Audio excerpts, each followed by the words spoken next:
According to Stats SA's quarterly labour force survey, South Africa's unemployment rate has jumped from 32.9% to 33.5%.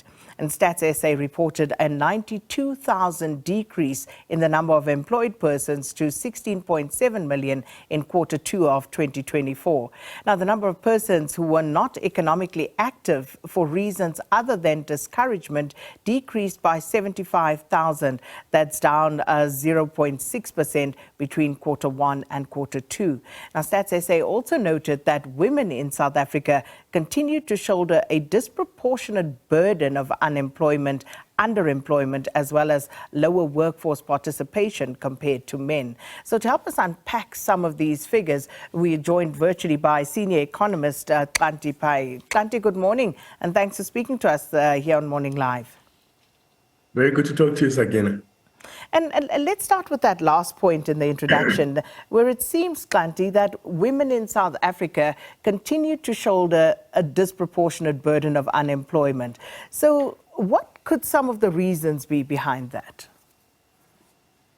Well, it's very difficult to say, but I think one of the key things, of course, is that, there has obviously always been the discrimination against women.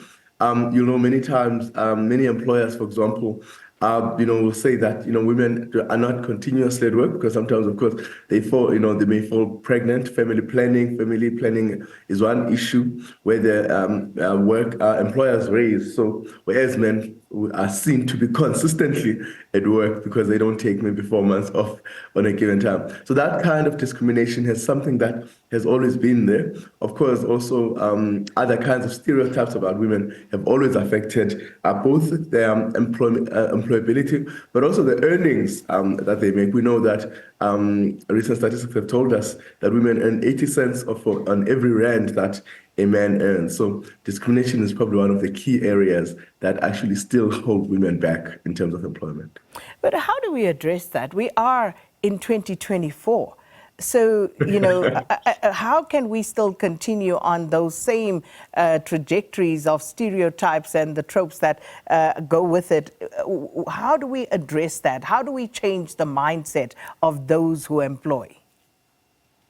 Well, clearly, Sagina, there's one area that we know, and that's obviously the legislation, that about equality, and that has been there. But where enforcement has been a major problem. We think about disadvantaged groups all the time, and women have been that. And one of the key things have been how serious the regulators and of course, government has been in enforcing some of those laws that require and force people to take women seriously, to make sure that they're employed and they actually count, and that they are progressed in the workplace, and that they are paid properly. So legislation is one key area, and then monitoring that, because obviously after a very long time of sort of talking through many of the so-called seminars and diversity seminars, that is not taking root quick enough. And even with the legislation in place, because we've spoken about the employment equity stats for the longest time and how skewed those are. We know that companies actually, Xhanti, budget to pay the fines because, unfortunately, this is the reality of it. And it simply means that the punitive measures that the legislation provides for are obviously not punitive enough. Yeah, so you're quite right. So there does need to be a lot more thought in that space in terms of how you actually make sure and how you drive inclusion in the workplace. Certainly, that's one key area. But just coming back to the stats as we learned yesterday. So one of the worrying factors here is, of course, the expanded unemployment rate of quarter two, which increased by 0.7 percentage points. So we're looking by the expanded definition at around 42.6% of unemployment. So if we translate that, what we're saying basically is 1 in 4 South Africans, is out of a job. And if you look at the youth component by that expanded definition, 1 in 6 young people do not have a job to go to. So again, give or take, where will that come from, these jobs that we need to create? Look, so this has been a big discussion because quite clearly you can't have, because as you outline it, 8 million people are unemployed. Those are the ones who are looking for work. And then you add another 3 million who have given up looking for work. And I think that's important when you say those jobs we need to create, because clearly people have looked at that and they've said, look, I'm giving up. And as you know, also, that it's very expensive to look for work in South Africa. Taxi fare is not very cheap between, getting from your place, your home, and going to look for work. Certainly, one of the key things here is really the focus we've talked about in terms of making sure that there is the right kind of infrastructure that supports the job creation. We know we've had these problems around energy, for example, and we're starting to see that has been something that obviously that's is being pulled back. But we need the right kind of infrastructure, roads that lead. For example, if we think about tourism, tourism is a big money spinner. It's a big attraction. But many places where tourism could occur are remote and it's very difficult to get to. And therefore, those kinds of roads that are needed so that people can actually go and visit certain areas, experience the South African culture, the South African people, and see these things. So we need infrastructure that actually works and that could actually help to support. We need infrastructure to support agriculture, and that's important, of course, water infrastructure. That will allow for irrigation. We need storage infrastructure so that farmers can store their produce for the right time for the market.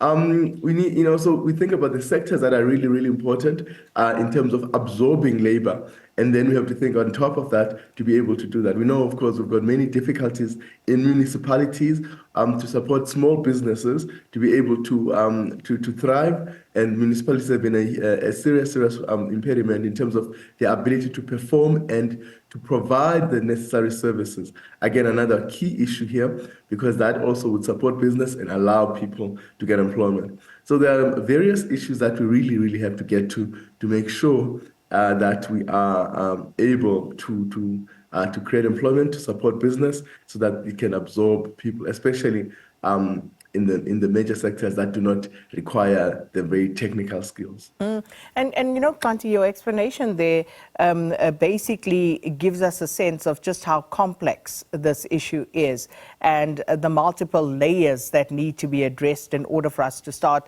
making progress in any sort of way. So, you talk about the municipalities, most of which are practically bankrupt, most of which are still sitting with now what is called load reduction, which obviously impact the businesses at that local level. Even though Eskom is telling us that we no longer have load shedding, load reduction is still very much a reality. And if we look at those numbers, the largest number of job losses, and I'm reading from this morning's Business Day, was in the trade sector, which shed 111,000 jobs during the quarter, followed by 45,000 fewer jobs in agriculture, 18,000 in private households, and then also 11,000 in construction and 9,000 in finance. So that makes for very grim reading. And if you look at the sectors there, what do you make of that? And again, is that something from which we could bounce back anytime soon? The trade one is really speaks to us about the troubles of the consumer. We know that the consumer is under a lot of pressure. We've seen inflation staying high. We know interest rates are high, and that is something that has affected a lot of consumers, and therefore, so people are not buying as much going into shops. We know that people are eating less. That's something that has come out of the research. People are buying less or trying to find new ways of being able to actually to live because of the high cost of living and lower incomes, employment not being there. So that's the story that's being told there by trade numbers, and that's a very sad story. And of course, hopefully, as things get better, inflation starts to loosen a little bit. We start to see those interest rates coming down. We might see some reprieve from consumers, and therefore that trade number might go up. But that's the same thing that I think we are probably seeing when we're talking about households. That households, are not able, for example, to hire maybe domestic worker that help they need, gardeners, and so on and so forth. So all of those services really speak to the very tough economic environment that we're in. and that is affecting, of course, employability of people. So at what point do we start thinking differently about the solutions and doing things differently? Because, Xhanti, we've been talking about unemployment stats for decades now. So it seems ridiculous that every time Stats SA releases new figures, we have the same conversations over and over again. How do we start changing that and start thinking differently and doing things differently? That's, I think, Sagina, you mentioning a very important point. Some of these points, of course, are political, and that's very difficult for an economist to speak to. But certainly one hopes that, the kind of, maybe new governing system, the sort of voicing of people's unhappiness about some of the things that might improve delivery. As I said, much of this stuff is really how you administer the ability for people to be able to actually create employment, to be able to work, to get to places, to provide affordable transport, for example, affordable and effective transport. So a lot of the stuff is requires that we do a little bit more. Perhaps also collaboration is probably going to be one area of focus where really business comes into an area where they actually help collaborate with communities, collaborate with government to be able to solve some of the problems, the impediments to creation of employment. We've seen that in some areas where that has happened. I know, for example, at PwC, we've done some work very much on a collaborative model where we collaborate with communities and business to help actually solve some of the problems that are faced by companies when municipalities are not able to do well. And that collaboration is good because it supports, in this particular sector, for example, the mining sector. So there are different ways to do this, but collaboration is probably one very, very important area in which government, business, and communities work together in resolving the key challenges that may be faced in providing different services that support business and enable communities to be able to participate. And it's not just about the rhetoric, isn't it, Xhanti? Because it's not about talking about employment opportunities and we don't expand upon what that actually means, what sort of opportunities these are, how long they're going to last, and what sort of impact they will have long term.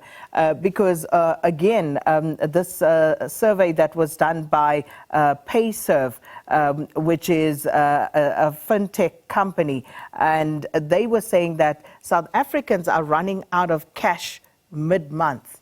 So now you have this issue of the working poor. And there's also, again, this rising number of young people who are unemployed.